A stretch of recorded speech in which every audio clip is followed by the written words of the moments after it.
Let me ask you a question. Is your credit score broken? If not, then why do you need it fixed? The truth of the matter is that your credit score doesn't need to be fixed. It just needs to be improved. There's a whole industry of companies that I refer to as the debt solutions business that want you to believe that they have the magic formula for correcting your credit score. I say there is no need to pay them hundreds of dollars for something that you will do better on your own. In fact, in most cases, they cannot even do what they claim. I'm going to show you everything you need to know to get that credit score healthy again. You will soon see that it is not rocket science. They don't have a magic formula that is only available to them. The credit score is crucial. The reality is that the better the credit score, the more options that you have, plus a good or bad credit score can influence a lot of other areas of your life. So we're about to do Credit Score 101, and I'm going to teach you everything that you need to know. Hi, I'm Bob Brooks. You know, being a radio host, I get a unique opportunity to really listen and understand what people are dealing with when it comes to money. I get to hear their concerns, I get to hear their fears, hopes, and their confusion. And it's interesting because if you draw out a top 5 areas of confusion, credit scoring definitely would be part of it. There's a lot of misunderstanding when it comes to credit reports and credit scores and how to deal with them. And today I'm going to take you through the entire process. Once you get through with this video, you're going to understand how to go through the process of not fixing or repairing anything, improving your credit score and how that works. It's really not that difficult of a process. First of all, let's talk about who holds your credit file. You have 3 credit files, and you have TransUnion, Experian, and Equifax. They're the 3 credit reporting agencies that hold your information.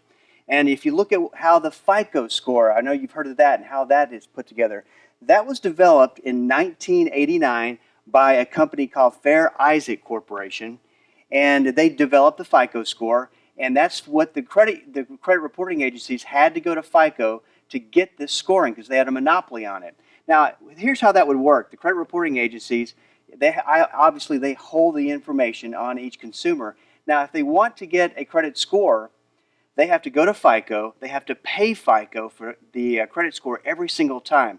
Now, you can probably imagine from a business standpoint, they're starting to think, you know, this makes no sense. Why should we let FICO have a monopoly on credit scoring? So they developed the VANTAGE scoring system. Now, with the VANTAGE scoring system, obviously, they have to make it different. They have to make it more competitive. They have to market it as a better way to credit score. Reality is that it's just a little bit different of a way to go. The way that they rate your score is through A through F. And so it makes it a little bit more relatable to the consumer, but you can see that goes all the way up to 990, whereas the FICO score goes to 850. And you can get, you're either an A, a B, C, D, or unfortunately you could be an F for high risk. This is from a FICO standpoint, this is the areas of scoring, and you can see how it's broken down from total debt to payment history and kind of where they put the biggest weight. This is the VANTAGE scoring, so you can tell it's just a little bit different than the FICO scoring system. Now, a good score on a FICO score is anywhere from 720 to 850. Now, the VANTAGE score is 701 to 990. I would just think of it from the standpoint of whether you had an A or a B rating. Now, checking your credit report, this is also part of the process. There's a couple of ways to go about doing that. First of all, you could do it the free way, which is through the government-based program, www.annualcreditreport.com. And you got to be careful. There's a lot of imposter sites out there that mimic this particular site, but it's annualcreditreport.com. You go through the process. There's only a couple of problems with it. Number one, from what I understand, it is a little bit more of a difficult process, a tedious process to go through. You know, it's free. And they don't give you the credit score. Now, to me, you can get all that information, and it means nothing to you if it's not scored. Now, you can buy your credit scores, but if you're going to spend money, spend a couple of dollars more and go to one of the paid sites. The example I have up here is truecredit.com. This is just one of many of the sites. What you're looking for in a paid site is the ability to see all 3 credit reports and your scores and be able to see what is on your credit reports. But going through the paid sites has always made a little bit more sense to me because it's easier and you're really only paying a couple of dollars more to do it. Now, let's talk about really the process of organizing and seeing what's on these credit reports. And remember, this is a process you have to go through for each one of your credit reports because different information can be on each one of the credit reports. So let's start with categorizing information. You're going to take and categorize in 3 different categories all the information on your report. You're going to look at, is the information correct? Now here's something interesting. You may say, well, that's negative, that's wrong, that shouldn't be there. But if it should be there, it's got to be there. It's correct, whether it's positive or a negative remark. Or is it information that has an error to it? And if it's that needs to be corrected. So it's a correct information, but the information is an error somehow. So we want to correct that. Then there's information that is not you. And the Federal Trade Commission approximates that 1 out of 5 credit reports, there's information on it that is not the person's or the consumer's information. So this happens all the time. I'll give you a personal story about when I was age 25. I was buying my first house, and I was applying for a mortgage, and the mortgage company called me, and I said, you know, Bob, you didn't tell us you had a bankruptcy.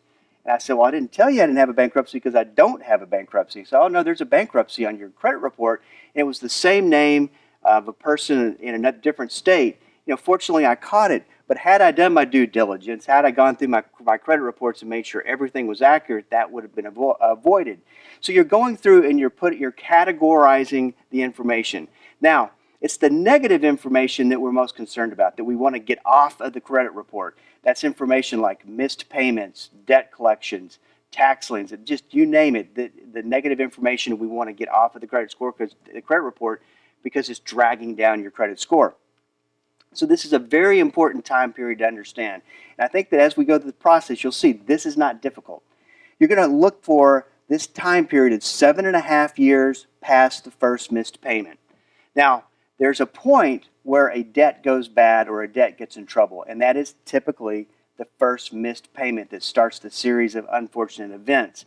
So it's from that point, 7.5 years later, that's how long that item has to report on your credit report. But once you get past the 7.5 years, the good news is that you can get that completely removed from your credit report and watch your score go back up. So here's the key to it. If you're right now in a situation where you've just gone into collections or some negative things are happening, it's real important that you go in and you document that first missed payment, because that's going to be a critical piece of evidence to get that information removed from your credit report. Now, disputing information. So you have information, let's say, that's on your credit report that shouldn't be there. It's either in that 3rd category or it's information that's wrong. So what you want to do is approach this like an attorney. You want to have a case, build a very strong case for why that item shouldn't be on there. I wouldn't send a letter into the credit reporting agency and say, hey, listen, this item shouldn't be there. Can you remove it? Investigate it and remove it. I would go ahead. You want to put a case together and say, this is why this shouldn't be on there, and offer documentation, and make sure that they understand that you've got a solid case and a solid reason for disputing that information. Now, how to dispute. Since this is a time-based video that we're shooting today, this information could change. So I would just direct you to the websites, because currently on those 3 websites, they have information and links of how to dispute information. Unfortunately, on a few of them, they make you buy a credit report and they make you spend some money, but that's just the process you have to go through, and that's the business of credit reporting. Now, credit repair companies. Now, this is what's interesting about the industry, is that these companies come out and they make these outrageous claims. They're going to get rid of bankruptcies. They're going to get rid of foreclosures, tax liens, late payments, charge-offs. They're just going to make it all of a sudden disappear. Now, let me say this as my disclaimer. In that industry, I'm sure that there's some good companies doing it the right way, and they're very helpful in getting an improved credit score and getting your report like it's supposed to. Then there's the companies that tell you, here's what I want you to do. We're going to dispute everything on your report and see if we can get it removed. Now, the whole process of disputing is for the purpose of saying, hey, there's an item on my credit report that shouldn't be, and here's why. It's not just disputed anyway, but this is what they want you to do, because they're playing a game. What happens once you dispute information on your credit report, the credit reporting agency has to investigate. So they have 30 to 45 days. They send information to the creditor, and they say, is this information correct? Please respond back. Well, what ends up happening, it falls on somebody's desk. They don't get around to it in the 30 to 45 days. By law, if that creditor has not responded back, the credit reporting agency has to remove that item from your credit report, just like that.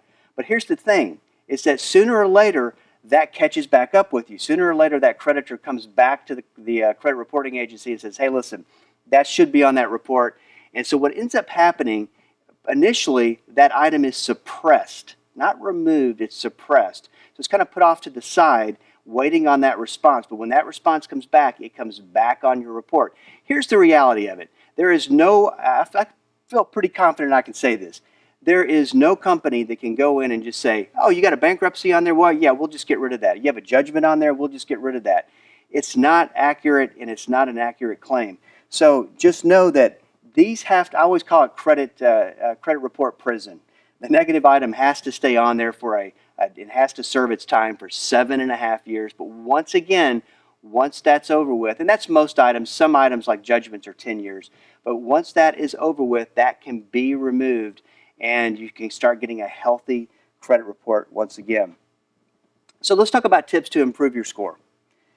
Make sure everything is accurate. We talked about that. This is extremely important, down to addresses, spellings of names. You want everything correct on your credit report.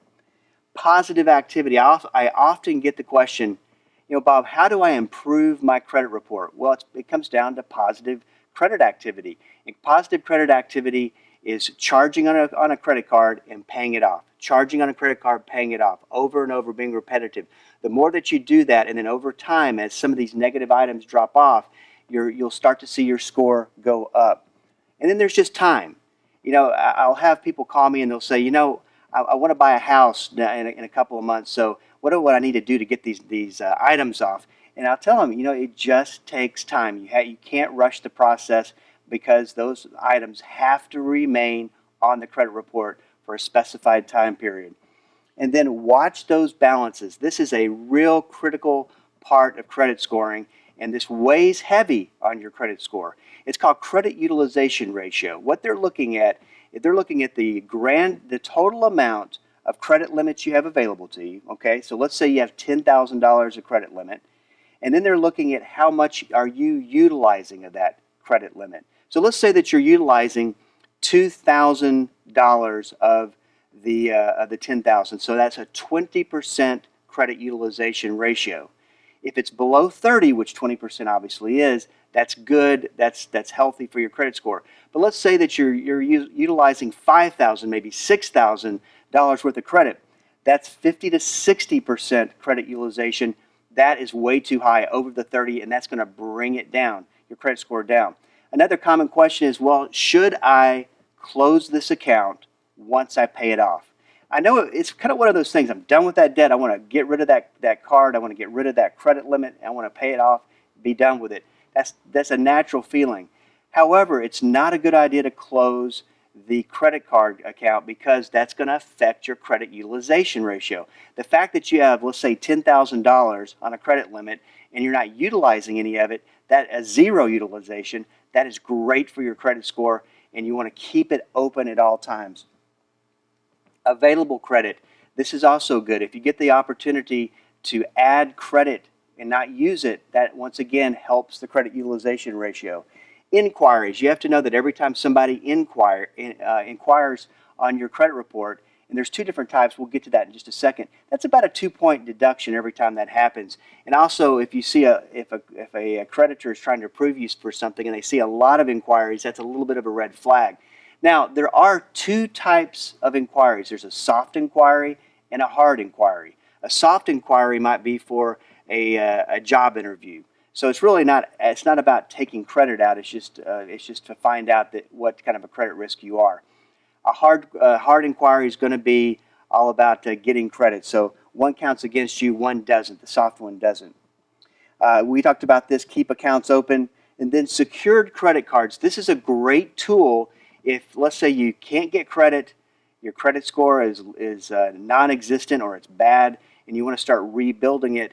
Then what you do is get a secure credit card. A secure credit card is a credit card that is secured by a deposit. So let's say that I go to a bank, they have a program, and they're going to give me $750 in credit limit.